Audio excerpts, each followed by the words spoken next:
اور Isra university of Hyderabad directorate of students activities and athletics کے زیر اہتمام ایمرجنسی رسپانس ورک شاپ کا انعقاد کیا گیا۔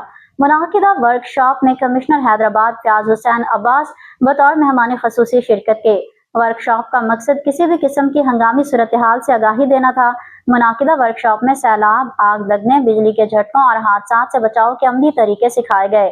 تقریب کے مہمان خصوصی کمشنر حیدرآباد فیاض حسین عباسی نے شرکت سے خطاب کرتے ہوئے اسرا یونیورسٹی اور اسلامک فاؤنڈیشن کی خدمات کو سراہا اور کہا کہ نوجوانوں کو آفات اور حادثات کے وقت مؤثر کردار کے لیے تیار کرنا وقت کی اہم ضرورت ہے، جبکہ ڈاکٹر احمد ولی اللہ قاضی اور پروفیسر ڈاکٹر حمید اللہ قاضی نے اپنے اپنے خطابات میں طلباء کی عملی تربیت اور اداروں کی اجتماعی ذمہ داری پر زور دیا۔